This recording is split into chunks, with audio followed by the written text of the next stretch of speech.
बोलो जयकारा बोल मेरे श्री गुरु महाराज की जय। श्री सद्गुरुदेव भगवान की जय। गुरुमुखो, संसार और संसार की सकल रचना प्रभु ने मनुष्य के लिए की है। उसका भोग भी करना है, किंतु युक्ति पूर्वक ही करना है। संत महापुरुष भी जीव को हर समय चेतावनी देते हुए फरमाते हैं कि अपने लक्ष्य को हर समय अपने सामने रखो। दो बातन को भूल मत, जो चाहे कल्याण। नारायण एक मौत को, दूजे श्री भगवान। अर्थात यदि अपना कल्याण चाहता है तो दो बातों को सदैव स्मरण रख। प्रथम, मृत्यु को, जिसकी गोद में प्रत्येक व्यक्ति को सोना है। दूसरा, मालिक का सच्चा नाम, जिसके बिना मनुष्य का जीवन व्यर्थ है। इन दोनों, मृत्यु व प्रभु को अगर जीव सदैव स्मरण रखे तो मालिक की बंदगी करना कदापि नहीं भूल सकता। और जिसको निरंतर भजनाभ्यास की आदत पड़ जाती है, उस पर मोह माया आदि का बस नहीं चलता। ग्रंथों शास्त्रों में इस प्रकार के अनेक प्रमाण मिलते हैं। राजश्री जनक जी का नाम प्राय सभी का सुना हुआ और जाना हुआ है। वे श्रेष्ठतम योगेश्वर और अपने समय के महापुरुष थे। साधना व त्याग की मूर्ति महान तपस्वी सुखदेव मुनि जी, जिन्होंने जन्म लेते ही संन्यास धारण कर लिया था, उनके गुरु थे। उनका जीवन आज भी विश्व के सभी जीवों के लिए अनुकरणीय है। किंतु उनके मंत्री को ही एक बार संशय हुआ कि महाराज स्वयं को जनक विदेही कहलाते हैं, जबकि ये हर समय मोह माया में आसक्त हैं और हर प्रकार के सुख ऐश्वर्य के पदार्थों का उपभोग भी हम जीवों की भांति ही कर रहे हैं।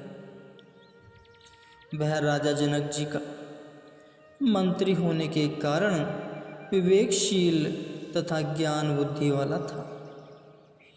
इसलिए उसने सोचा कि इस बात का भ्रम निवारण शीघ्र ही करवा लेना चाहिए।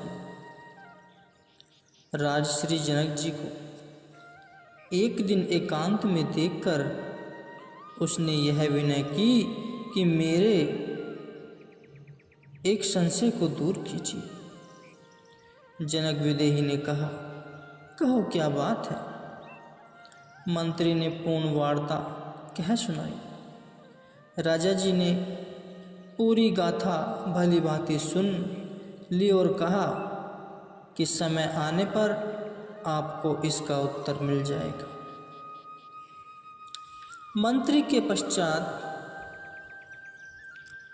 के जाने के पश्चात राजा जी ने सोचा कि इनके संशय का अवश्य निवारण करना चाहिए। महापुरुषों से जीव की हानि सहन नहीं होती, इसलिए अल्प समय में ही मंत्री की शंका का समाधान होने के लिए कारण बन गया। राज दरबार के कार्य में उसने कोई गलती और उनसे कोई गलती हो गई। इस पर राजा जनक ने अपने मंत्री से नाराज होकर फांसी का दंड सुना दिया। अब उस बेचारे को दिन को चैन नहीं, रात को आराम नहीं, भूख प्यास सब कुछ समाप्त। आखिर राजा का हुक्म था, आज शाम को मंत्री जी को सूली पर चढ़ाना है, और इधर जनक विदेही जी ने उनको निमंत्रण भेजा है कि आज दोपहर को हमारे महलों में आपकी दावत है। निमंत्रण पाते ही मंत्री निस्तंभ सा रह गया। यह कैसा कौतुक है, न जाने विधाता ने क्या लीला रचाई है। दोपहर को महलों में मिष्ठान पकवान और 2 घंटे के पश्चात जीवन का प्रस्थान। किंतु राजा आज्ञा है, किसी तरह टल भी नहीं सकता। इधर राजश्री ने अपनी रानियों को आदेश दिया कि आज 36 प्रकार के व्यंजन बनाए जाएं।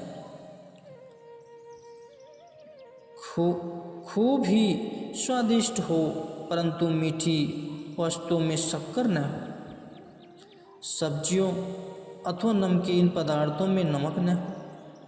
रानियां आश्चर्यचकित हो गई, किंतु बाद में समझ गई कि आज महाराज जी ने किसी की परीक्षा लेनी होगी या किसी को कोई नसीहत देनी होगी। दोपहर हो गई, भोजन भी तैयार हो गया। मंत्री जी बैठे मौत की घड़ियां गिन रहे थे कि राजदूत बुलाने पहुंच गया। राजा आज्ञा पाते ही महल में पहुंच गए। आज राजश्री जी ने अपने साथ अपने मंत्री को भोजन कराया। भोजन कर लेने के पश्चात राजा ने मंत्री से पूछा, कहो भाई, भोजन कैसा लगा? मीठा, तीखा और नमक आदि ठीक था? किसी वस्तु की कमी तो नहीं थी? मंत्री ने कहा, महाराज, मुझे तो यह भी नहीं मालूम था कि मैं कहाँ बैठा हूँ और क्या कर रहा हूँ।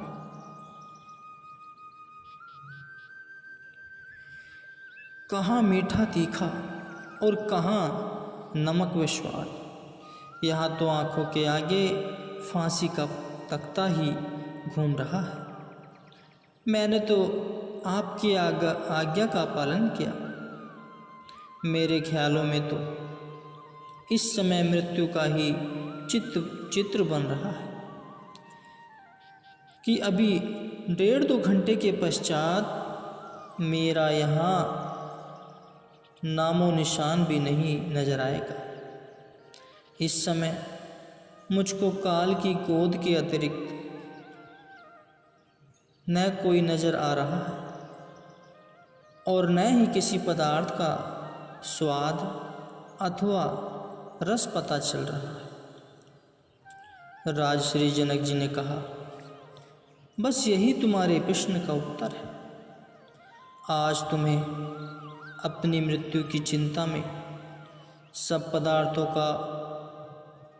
पदार्थों को ग्रहण करते हुए भी उनमें से कोई रसनाभूति नहीं हुई। मैं तो हर समय, हर पल, हर घड़ी मृत्यु को स्मरण रखता हूँ। मैं सब कार्य व्यवहार तो सर्वसाधारण के समान करता हूँ। मेरे कार्यकलापों को देखकर जन साधारण यही सोचते हैं कि मैं संसार के ऐसो इशरत के बंधन में बंधा हूँ, किंतु वास्तव में ऐसा नहीं है। सर्वसाधारण की भांति कार्य व्यवहार करता हुआ भी मैं जगत के अनुरक्त नहीं। रूप सौंदर्य की चकाचौंध करने वाली चमक दमक एवं भोगोश्वर्य की मोहक सामग्री का मुझ पर प्रभाव नहीं पड़ता। इसी भांति संसार में रहता हुआ संसार से निर्लिप्त हूँ। महापुरुष फरमाते हैं कि शरीर से चाहे कार्य व्यवहार करते रहो, लेकिन अंतर्मन से मालिक के नाम का सुमरन करते रहो और अपना ध्यान उनके चरणों में ही रखो। संत जगजीवन दास जी ने समझाते हुए कथन किया, सत समरत तै राखी मन, करिए जगत को काम, जग जीवन यह मंत्र है, सदा सुख विश्राम। मानव शरीर के सभी कार्य व्यवहार करें, पर अपने मन को मालिक के नाम से लगाए रखें, तो इसे कोई भी चिंता व गम नहीं सता सकता। महापुरुष जगत के व्यवहार करने के लिए मना नहीं करते, अपितु उसके प्रति आसक्ति, अनुराग अथवा मोह करने के लिए मना करते हैं। वे तो हर समय यही शिक्षा देते हैं कि अपनी चित्तवृत्तियों का प्रगाढ़ संबंध मालिक के चरणों के साथ जोड़कर और संसार के कार्य व्यवहार करते हुए सुखमय जीवन व्यतीत करके अपने सच्चे लक्ष्य की प्राप्ति कर लो।